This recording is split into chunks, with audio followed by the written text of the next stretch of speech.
Bismillahirrahmanirrahim. Assalamualaikum warahmatullahi wabarakatuh. Innal hamdalillah nahmaduhu wa nasta'inuhu wa nastaghfiruh wa na'udzu billahi min shururi anfusina wa sayyiati a'malina. Man yahdihillahu fala mudilla lahu wa man yudlil fala hadiya lahu. Asyhadu an la ilaha illallah wahdahu la syarika lah wa asyhadu anna Muhammadan abduhu wa rasuluh. Amma ba'du, fa inna asdaqal hadits kitabullah wa khairal hadi hadi Muhammadin sallallahu alaihi wa ala alihi wasallam wa syarral umur muhdatsatuha wa kullu muhdatsatin bid'ah wa kullu bid'atin dhalalah wa kullu dhalalatin finnar. Kaum muslimin rahimani wa rahimakumullahu jami'an. Alhamdulillah, dengan taufik dari Allah Subhanahu wa taala dan dengan pertolongan dari Allah Subhanahu wa taala, kita kembali melanjutkan pembacaan kitab Al-Kabair, kumpulan dari dosa-dosa besar yang ditulis oleh Al-Imam Syamsuddin Az-Zahabi rahimahullah. Semoga Allah Subhanahu wa taala senantiasa merahmati beliau. Kita masih membahas tentang Al-Kabiratul Ula, dosa besar yang pertama dan paling pertama. Dan dosa ini setara, selevel atau sederajat dengan syirku billah, kesyirikan kepada Allah Subhanahu wa taala, yaitu al-kufrul akbar, kufur besar, yang juga pelakunya ketika tidak sempat bertaubat kemudian dia meninggal, Allah Subhanahu wa taala menghapuskan seluruh amalan-amalannya. Kita sudah menjelaskan tentang beberapa kekufuran sebelumnya, yaitu yang pertama kufur takdzib, dia mendustakan Al-Quran dan hadis.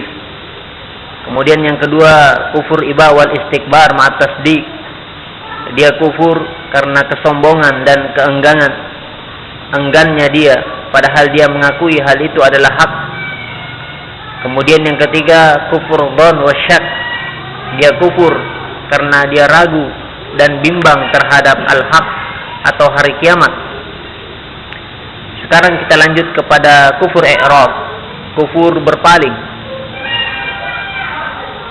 Kufur i'rad wa huwa i'rad an matalibil Islam ghairu mu'min biha, yaitu berpaling dari mempelajari ajaran Islam dan tidak mau beriman dengannya. Kekufuran ini biasa menimpa orang-orang, manusia-manusia yang fobi, yang antipati terhadap Islam. Islam dikatakan mengkungkung dia, Islam dikatakan mengekang, membatasi gerak-gerik dia. Islam dikatakan tidak cocok lagi dengan perkembangan zaman, sehingga dia berpaling dan tidak mau mempelajari Islam.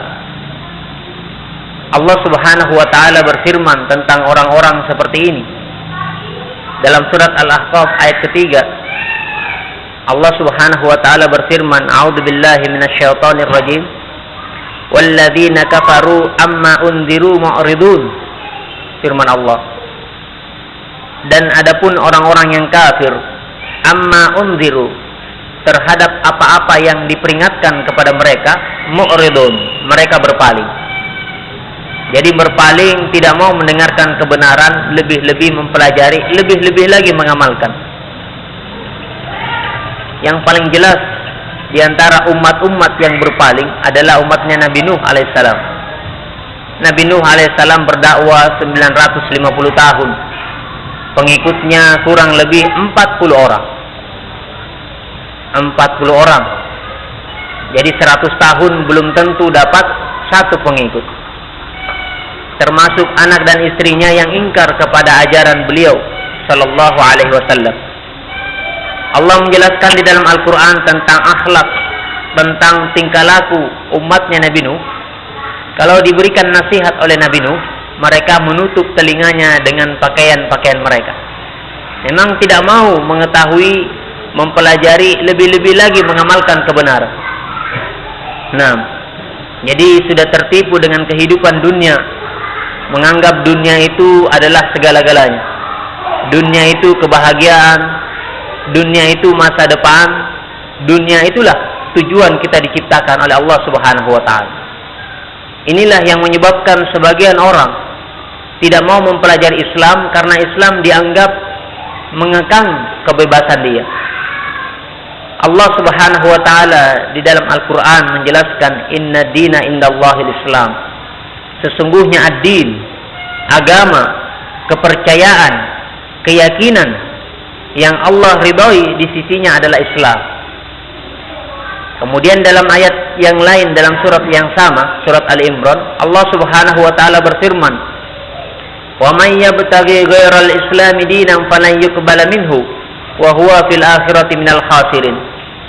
Barang siapa yang mencari agama, barang siapa yang mencari keyakinan, barang siapa yang mencari petunjuk hidup ghairal Islam, selain Islam, apa kata Allah? Falan yuqbala minhu, tidak diterima keyakinan itu, tidak diterima tujuan hidup itu, tidak diterima semua kepercayaan dan keyakinan seperti itu. Kemudian Allah mentakkid, menjelaskan, menegaskan, wa huwa fil akhirati minal khasirin. Dan di akhirat nanti dia termasuk orang-orang yang merugi. Jadi mungkin di dunia ini dia memperoleh keuntungan, keberhasilan, kesuksesan dan lain sebagainya. Tapi nanti di akhirat kata Allah, wa huwa minal khasirin, dan dia pasti termasuk orang-orang yang merugi. Allah Subhanahu wa taala menurunkan Al-Qur'an, mengutus Rasulullah sallallahu alaihi wasallam, tidak ada tujuan lain kecuali rahmah lil alamin. Wa ma arsalnaka illa rahmatan lil alamin, kata Allah.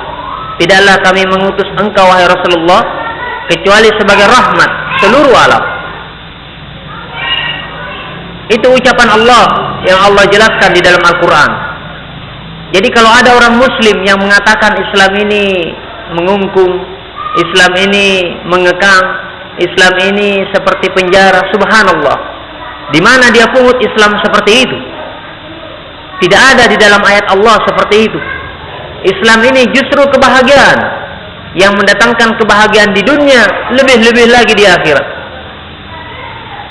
Allah Subhanahu wa taala menjelaskan dalam surat An-Nahl ayat ke-97, "Man 'amila shalihan min dzakari aw unsa wa huwa mu'min wa lanuhyiyannahu hayatan thayyibatan wa lanajziyannahum ajrahum bi ahsani ma kanu ya'malun."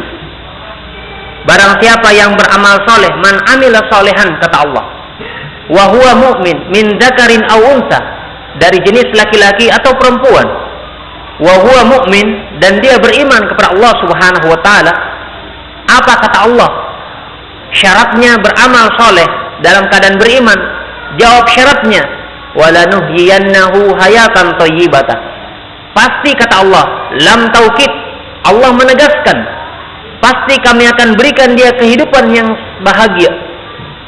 Hayatan thayyibah, kehidupan yang baik. Mungkinkah Allah menyelisihi janjinya? Mungkinkah Allah berdusta di dalam ucapannya? Perkara mustahil, tidak mungkin Allah berdusta. Kalau kamu beramal soleh, laki-laki atau perempuan dalam keadaan beriman kepada Allah, walanuhyiyannahu hayatan thayyibah, kata Allah, kami pasti memberikan kamu kehidupan yang baik, kehidupan yang bahagia. Ini di dunia, janji Allah seperti ini. Apa di akhirat? Kemudian kata Allah, walanajziyannahum ajrahum bi ahsani ma kanu ya'malun. Nanti di akhirat kami akan beri balasan terhadap apa yang mereka kerjakan di dunia, bi ahsani ma kanu ya'malun, lebih baik daripada apa yang mereka kerjakan. Allah membalas dengan surganya. Kamu beramal mungkin 30 tahun kalau dihitung beribadah, mungkin 40 tahun, mungkin 50 tahun, tapi Allah tidak balas surga dengan sejumlah hitungan itu. Allah tidak masukkan kamu surga 30 tahun saja, setelah itu Allah keluarkan kamu, atau 40 tahun atau 50 tahun, tapi Allah balas dengan surga yang kekal abadi selama-lamanya, tidak ada ujungnya dan tidak ada habisnya. Bi ahsani ma kanu ya'malun, kata Allah, yang lebih baik daripada apa yang kamu kerjakan. Ibadah kamu sedikit, tapi Allah balas ibadah itu dengan sesuatu yang abadi dan kekal. Nah, ini janji Allah bagi orang-orang yang beriman. Tapi perkara janji Allah Subhanahu wa taala tidak mudah untuk direalisasikan, tidak mudah untuk dikerjakan. Karena hanya orang-orang yang bersungguh-sungguh, orang-orang yang betul-betul mujahadah, memaksa, melatih dirinya untuk beriman kepada Allah Subhanahu wa taala, tunduk kepada Allah Subhanahu wa taala, yang memperoleh hal seperti ini. Karena surga itu barang yang mahal. Rasulullah bersabda dalam hadis yang diriwayatkan oleh Imam Tirmidzi. Hadis ini dihasankan oleh Syekh Ali Hasan, hafizahullah. Kata Rasulullah SAW, ala inna sil'atallahil ghaliyah, ala inna sil'atallahil jannah. Ketahuilah oleh kalian, inna sil'atallahil ghaliyah, sesungguhnya sil'atallah, barang dagangan Allah, ghaliyah, mahal harganya. Jadi barang dagangan yang Allah tawarkan kepada kita kaum muslimin itu mahal harganya, bukan perkara yang murah, bukan perkara yang ringan harganya. Kemudian Rasulullah melanjutkan ucapannya, ala inna sil'atallahil jannah, dan ketahuilah oleh kalian bahwasanya barang dagangan Allah itu surga. Jadi surga itu perkara mahal. Tidak bisa orang yang santai-santai, tidak mau belajar, tidak mau beriman, lebih-lebih lagi tidak mau beramal, kemudian dia meninggal, dia bermimpi mau masuk surga. Jauh surga dari orang-orang seperti itu. Allah Subhanahu wa taala berfirman dalam surat At-Taubah ayat ke-111. Apa nilai tukar yang kita tukar baru kita mendapatkan surga ini?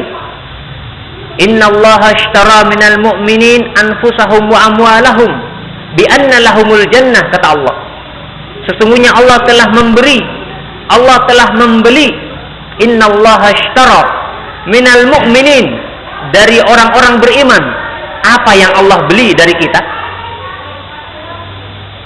Anfusahum, jiwa-jiwa mereka, wa amwalahum, dan harta-harta mereka. Jadi memang sulit untuk mendapatkan surga. Kita harus mengorbankan diri kita, korbankan umur kita, kemampuan kita, waktu kita, umur kita, semua potensi yang ada dalam diri kita, itu kita korbankan. Wa amwalahum, kemudian harta-harta kita. Berkorban untuk membeli sesuatu yang bermanfaat, berkorban untuk memberi kaum muslimin sesuatu yang bermanfaat. Kemudian apa janji Allah? Bi anna lahum jannah, sungguh bagi mereka surga. Jadi surga itu perkara yang mahal, perkara yang sangat-sangat sulit. Tidak mudah orang masuk ke dalam surga. Kata Rasulullah dalam hadis yang diriwayatkan oleh Imam Bukhari dan Muslim, huffatil jannah bil makarih, huffatil jannah bil makarih wa huffitin nar bisyahwat.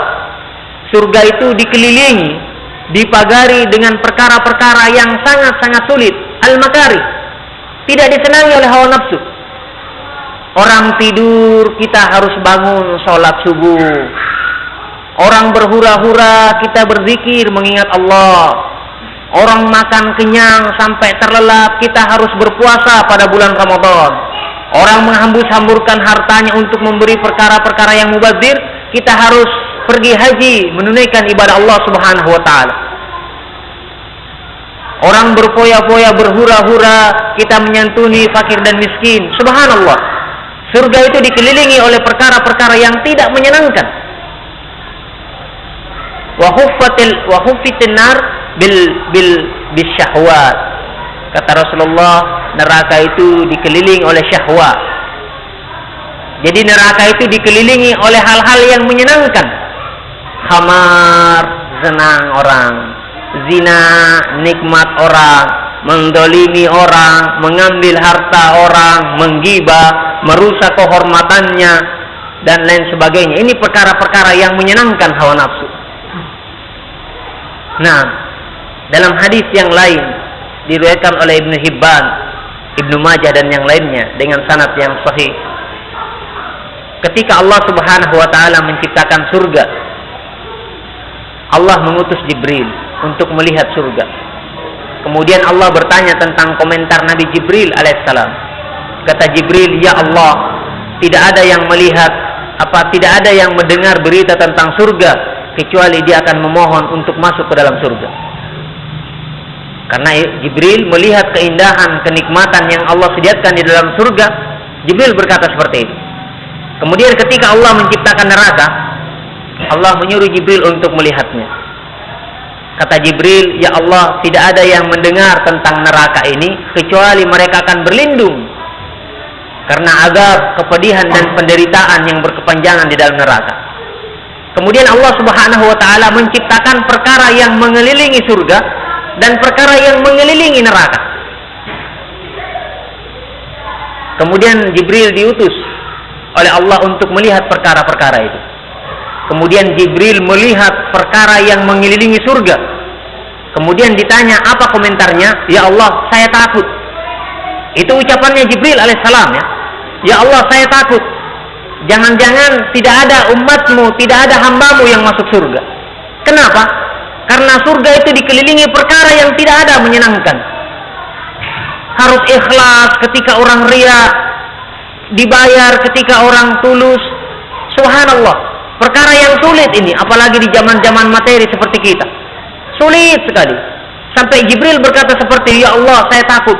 Tidak ada hambamu yang masuk surga." Kenapa? Surga itu dikelilingi dengan perkara yang tidak menyenangkan. Tidak ada yang menyenangkan yang mengelilingi perkara surga. Dan ketika Jibril alaihissalam melihat apa-apa yang mengelilingi neraka, kemudian Jibril berkata, "Ya Allah, saya takut. Jangan sampai tidak ada hambamu yang lolos dari neraka." Kenapa? Jebakan-jebakan neraka, hal-hal yang mengelilingi neraka terlalu menyenangkan, terlalu enak untuk dinikmati dan dikerjakan. Subhanallah. Ini Jibril, ya. Antum kenal Nabi Jibril, malaikat Jibril, ya. Tidak ada hawa nafsunya malaikat Jibril itu. Tapi ketika dia melihat sesuatu yang begitu menggiurkan, yang mengelilingi neraka, dia berkata seperti itu, "Ya Allah, saya takut. Jangan sampai tidak ada hambamu yang masuk ke dalam yang lolos dari neraka." Kenapa? Karena jebakannya begitu menggiurkan dan menyenangkan.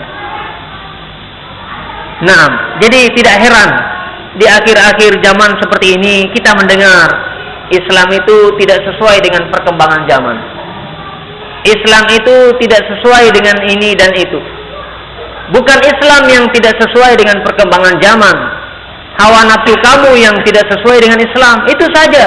Jujur-jujurlah, belajar untuk jujur. Hawa nafsu itu dari tahun 1 sampai hari kiamat tidak pernah cocok dengan kebenaran. Bilang saja hawa nafsu saya, Pak, tidak sesuai dengan Islam. Seperti itu, belajarlah jadi kesatria, gentle begitu, gentleman. Jangan mau jadi pengecut terus, sudah salah mengecut lagi. Belajar jadi kesatria dong. Betul, Islam itu benar, hanya hawa nafsu saya yang tidak sesuai dengan Islam. Kan seperti itu. Enak kita dengar, oh dia mengakui kebenaran, hanya mungkin karena kelemahan iman dan kurangnya tawakal kepada Allah sehingga seperti itu. Ada lagi orang yang mau belajar ditakut-takuti oleh syaitan. Kalau kamu ikuti kebenaran, kamu akan miskin. Kalau kamu ikuti kebenaran, kamu akan begini dan begitu. Ini ketakutan yang syaitan bisikkan di dalam hatinya. Iya ya, kalau saya ikuti kebenaran, saya tidak bisa begini, saya tidak bisa begitu. Subhanallah. Bagaimana saya nanti ini? Akan begini dan akan begitu. Nanti saya mati kelaparan, sakit tidak ada yang menolong. Keyakinan seperti itu kalau kamu sandarkan kepada diri kamu. Kalau memang kamu lemah, kita ini tidak ada apa-apanya. Jangankan untuk mengerjakan sholat, puasa, mengedipkan mata saja, atau membalikan telapak tangan saja. Kalau Allah tidak beri kemampuan, kita tidak mampu. Jadi ketika kamu beramal soleh, jangan kamu bertawakal kepada diri kamu, bertawakal kepada Allah Subhanahu wa ta'ala.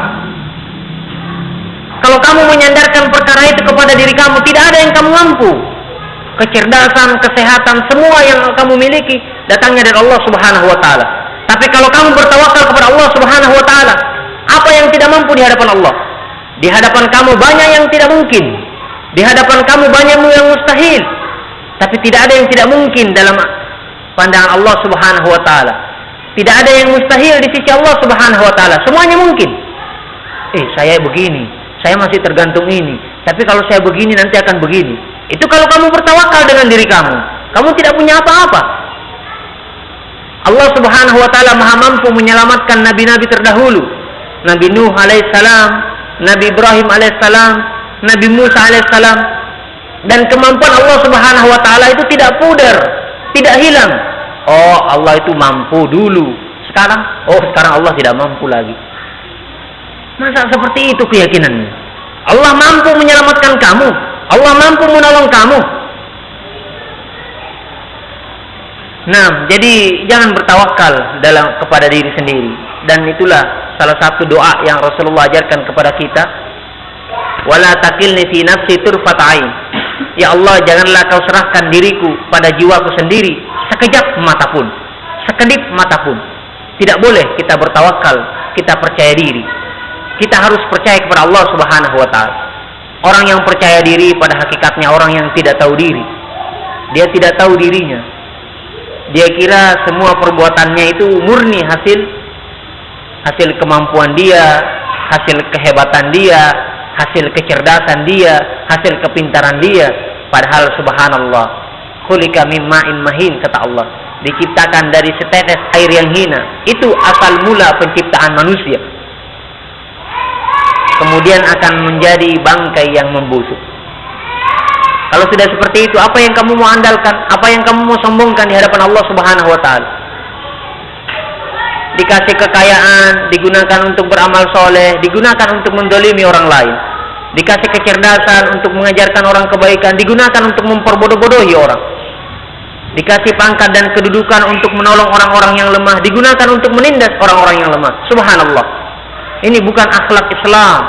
Ini akhlaknya hewan-hewan ternak yang kalau berkuasa menindas orang-orang yang lemah, kaumnya yang lemah. Nah, jadi kufur seperti ini mungkin saja dialami orang-orang yang muslim, yang menganggap Islam itu sebagai penjara, yang menganggap Islam itu sebagai pengekang. Dia tidak bebas untuk melampiaskan seluruh ide-ide yang ada dalam dirinya. Jadi dia tidak mau belajar. Bukan dia bodoh, bukan, tidak mau belajar. Bukan dia tidak pandai, bukan, tapi tidak mau belajar. Nah, ini yang mengkhawatirkan kawan. Jangan sampai naudzubillah min dzalik, ada perasaan seperti ini menyelinap di dalam diri kita. Saya tidak mau belajar Islam. Nanti saya tahu banyak sekali hobi saya yang saya tidak bisa salurkan. Banyak sekali kesenangan saya yang saya tidak bisa kerjakan. Subhanallah. Saya mau pura-pura saja. Akhlaknya munafikin. Ikhadi'unallaha walladzina amanu. Mau menipu Allah dan orang-orang beriman. Jangan seperti itu kawan. Antum, kita diciptakan bukan untuk seperti itu. Bapak kamu tidak bisa menyelamatkan kamu. Orang-orang yang kamu cintai tidak bisa menolong dan membela kamu. Jadi mumpung masih ada kesempatan, gunakan kesempatan itu untuk mendekatkan diri kepada Allah, mempelajari kebenaran dan mengikuti kebenaran. Kufur yang berikutnya, kufur yang kelima, yaitu kufur nifaq. Jadi idharul Islam bil lisan wa mukhalafatuhu bil qalbi fi qalbi wal amal. Dia menampakkan Islam dengan lisannya. Jadi lisannya saja mengatakan saya muslim, saya Islam juga. Ini KTP saya hurufnya 5 ISLAM, Islam juga. Itu bibirnya yang mengatakan seperti itu. Tapi dia menyelisihi Islam dalam hati dan perbuatannya. Nah, kalau ada kebenaran, dia paling benci terhadap kebenaran. Kalau ada orang belajar dan berdakwah kepada tauhid, dia benci kepada tauhid. Dia tidak senang Allah itu diesakan. Dia tidak senang Allah itu disembah. Dia senang kalau orang musyrikin, rame-rame musyrik seperti dia. Jadi wajar ketika ada orang berdakwah kepada tauhid, dia tidak senang. Dia menghalang-halangi. Subhanallah. Kami tidak mengambil jabatan kamu. Kami tidak mengambil pengikut kamu. Subhanallah. Kita hanya berdakwah untuk mengesahkan Allah supaya tidak ada kesyirikan di permukaan bumi. Wa ma umiru illa liya'budullaha mukhlishina lahuddin, kata Allah. Tidaklah mereka diperintah kecuali mengikhlaskan agama ini semata-mata untuk Allah Subhanahu wa taala. Itu perintah Allah kepada kita. Kenapa ketika kita mengikhlaskan, memurnikan agama ini supaya menyembah, mentauhidkan Allah, mengesahkan Allah, menunggalkan Allah dalam semua jenis ibadah, kenapa orang-orang seperti ini tidak disenang? Kenapa dibenci? Katanya Islam. Kenapa benci tauhid? Katanya Islam. Kenapa tidak senang kepada ajaran kebenaran? Kekufuran seperti ini yang namanya kufur nifaq, itu sedikit demi sedikit dihembuskan oleh syaitan dalam hati-hati manusia. Dia tidak pernah belajar, dia tidak bisa membantah syubhat kerancuan yang syaitan hembuskan kepada dia. Oh iya ya, kayaknya setan ini ada benarnya juga ya. Seperti itu, sedikit demi sedikit dia meminum ajaran-ajaran syaitan. Lama-kelamaan dia berubah. Lahirnya saja muslim, tapi hatinya, perbuatannya jauh dari konsekuensi dari keislaman. Orang-orang seperti ini, jangankan di zaman kita, di zaman Rasulullah, itu ada Abdullah bin Ubay, Abdullah bin Salul, yang lain-lainnya, yang Allah jelaskan kepada Rasulullah, mereka orang-orang munafik. Kenapa mereka munafik? Karena dulu itu kalau orang tidak muslim di luar Islam membayar jizyah, membayar upeti kepada pemerintah muslim. Daripada harta kita keluar, daripada kita bayar-bayar uang, lebih baik kita pura-pura masuk Islam. Walaupun hati kita tidak Islam. Kan seperti itu. Selamat dia tidak bayar upeti, tidak bayar jizyah. Tapi kalau ada kesempatan menggembosi kaum muslimin, mengobrak-abrik pertahanan kaum muslimin, dilakukan. Dituduhlah istrinya Rasulullah berzina, naudzubillah min dzalik. Kemudian diganggu keluarganya Rasulullah, dibuat keraguan ketika berperang. Nah, itu kesempatannya orang-orang munafik di situ. Musuh dalam selimut yang ini yang Allah jelaskan dalam Al-Quran, innal munafikin kana fi darki asfali minan nar. Sesungguhnya orang munafik, kata Allah Subhanahu wa taala, letaknya di neraka paling bawah. Neraka itu makin ke bawah, azabnya makin pedih. Semakin tinggi, semakin berkurang azabnya. Kenapa orang-orang munafik letaknya di bagian dasar? Karena mereka zahirnya Islam, muslim, salat juga, puasa juga, zakat juga, bahkan di zaman Rasulullah jihad juga. Tapi kapan ada momen, ada kesempatan, ada situasi dan kondisi yang memanfaatkan untuk mengobrak-abrik kaum muslimin, dia obrak-abrik. Nah, itu balasan. Jadi memang musuh semakin berbahaya, semakin dia menyerupai kita, itu semakin berbahaya. Kalau musuh, dia berbeda dengan kita, gampang sekali. Oh, itu musuh. Kenapa? Kulitnya saja sudah ketahuan dia musuh. Tapi ini kulitnya sama, lisannya sama dengan kita, penampilannya, tapi ternyata di dalam hatinya penuh penyakit nifaq, dan ini yang sangat-sangat berbahaya. Nah, jadi jangankan di zaman kita, di zaman Rasulullah saja banyak orang-orang munafik. Yang kata Hudzaifah bin Yaman ketika dia hidup setelah meninggalnya Rasulullah, dia bilang, zamannya kalian ini lebih berbahaya dari zamannya kita. Kita dulu di zaman Rasulullah, orang munafik itu, kata Hudzaifah bin Yaman, orang munafik itu tidak menampakkan kemunafikannya. Tapi sekarang kalian ini orang munafik, dia tampakkan kemunafikannya. Terang-terangan dia benci Islam, terang-terangan dia memerangi orang-orang yang menolong dan membantu Islam. Itu di zaman Hudzaifah masih hidup, sahabat masih hidup, hanya Rasulullah sudah meninggal. Lebih lagi zaman setelahnya, dan banyaknya hadis-hadis palsu, hadis-hadis mungkar, itu akibat ulah dan kerjaannya orang-orang munafik. Pura-pura masuk Islam, kemudian dia buat hadis palsu. Dia buat hadis palsu ini, hadis palsu ini. Kacaulah kaum muslimin, akidahnya beragam gara-gara hadis palsu. Ketika ada orang yang menjelaskan ini hadis palsu, Pak, ini hadis lemah, Pak. Kenapa? Di dalam perawinya ada orang yang tertuduh pendusta. Yang penting kan hadis. Yang penting kan hadis. Kalau yang penting hadis, Bapak buat sendiri saja hadis, tidak usah ikuti ahlul hadis. Sudah diteliti, diajarkan kebenaran ini, bukan diajar bodoh-bodoh, tidak. Ini hadisnya lemah, Pak. di antara rantai-rantai sanadnya ada orang tertuduh pendusta. Dan itu ulama yang menjarah, yang mengkritik mereka, orang ini kadzab, dajjal, pendusta. Berapa ribu hadis yang dia palsukan. Yang penting kan hadis. Allahumma musta'an. Ini bagaimana ini? Ini beragama atau main-main ini? Dalam perkara dunia saja, kamu pergi satu dokter, dianalisis penyakitnya, oh kayaknya bapak kena penyakit ini. Enggak percaya saya. Dia pergi lagi ke dokter lain. Kayaknya bapak, saya kurang percaya. Saya pergi lagi yang lebih ahli. Ini masalah dunia, dia begitu. Giliran masalah agama dia bermasa bodoh. Tapi kan yang penting hadis deh. Hadis, tapi ini hadisnya lemah, palsu.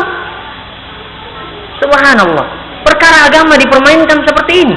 Kalau perkara dunia, dapat yang baik, dia cari lagi yang lebih baik. Dapat yang bagus, dia cari lagi yang lebih bagus. Dia cari, tuntut terus yang lebih. Giliran masalah agama, biarnya saya, yang tepi-tepinya saja.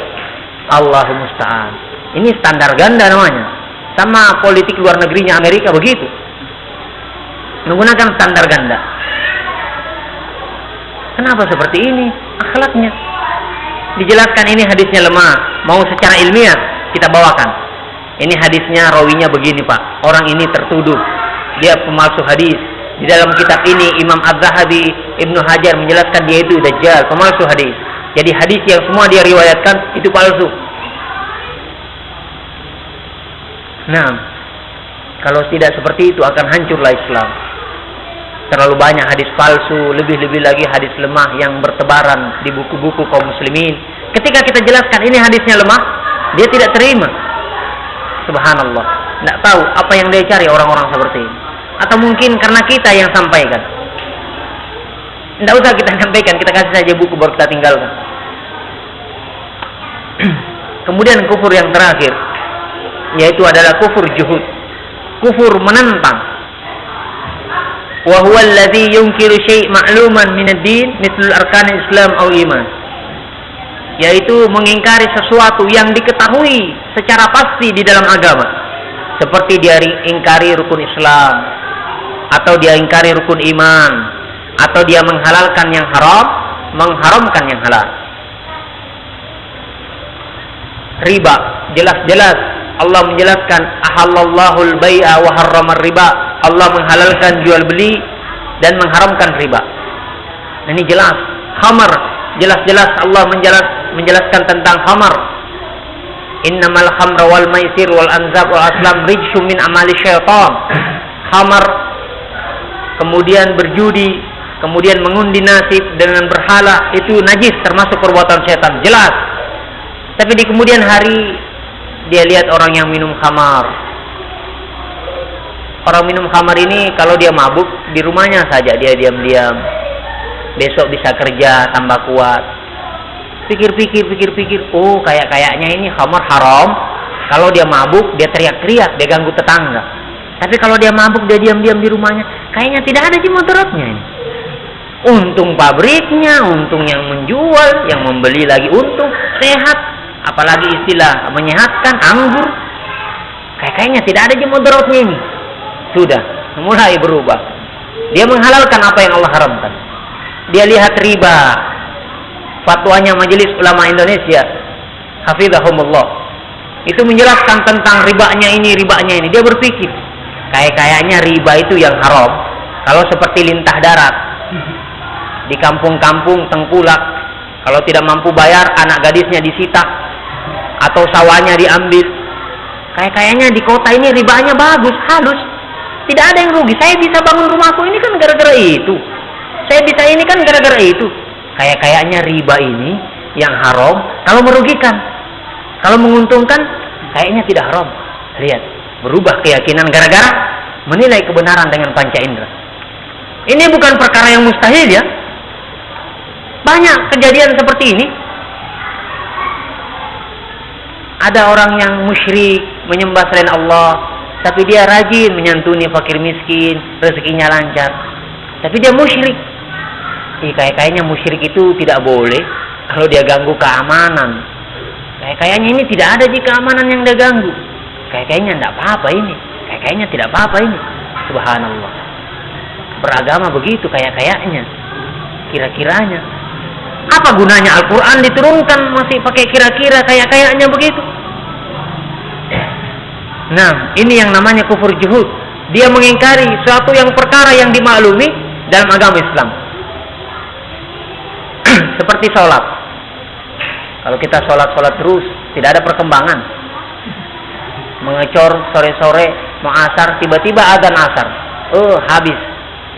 Ini nanti semen mengeras. Sementara urus-urus begini, tiba-tiba mau sholat lagi. Tidak ada perkembangan. Kayaknya sholat ini untuk orang malas saja. Nanti dia berdoa kepada, ya Allah berikan saya rezeki. Saya kan ini ada terus rezekiku. Saya tidak kerja pun tiap bulan saya terima. Kayaknya sholat ini hanya untuk orang-orang yang malas dan tidak ada rezekinya. Lihat, begitu ya keyakinannya. Berubah gara-gara menilai kebenaran dengan panca indera. Ini tidak mustahil seperti ini. Setan itu halus. Setan itu tidak pensiun. Tidak ada pensiunnya setan. Setan itu tidak tidur. Terus menerus dia menggoda kamu. Dia membisikkan was-was, kerancuan dan keraguan kepada kamu. Terus kalau seperti itu keadaannya, bagaimana kamu bantah? Kalau kamu jahil, atau pura-pura jahil, atau pura-pura bodoh, tidak mau belajar, kamu telan semua was-was yang syaitan bisikkan kepada kita. Nah, itulah pentingnya ilmu. Karena dengan ilmu orang akan terpisah. Mana orang-orang yang berada di atas kebenaran dan mana orang-orang yang di atas kebatilan. Al-Quran itu namanya Al-Furqan. Salah satu nama Al-Quran adalah Al-Furqan. Al-Furqan itu tafriq bainal haq wal batil wa ahlu. Pemisah antara al-haq dan al-batil. Bukan hanya al-haq al-batil yang dipisah, tapi pengikutnya juga terpisah. Gara-gara Al-Quran terpisah orang. Nah, wallahu a'lam bishawab. Ini yang bisa kita sampaikan. Mudah-mudahan kesempatan berikut kita bahas tentang kufur kecil. Kekufuran secara bahasa, tapi dia tidak mengeluarkan orang dari Islam. Kita tutup dengan doa kafaratul majlis. Subhanakallahumma bihamdika asyhadu an la ilaha illa anta astaghfiruka wa atubu ilaik. Assalamualaikum warahmatullahi wabarakatuh.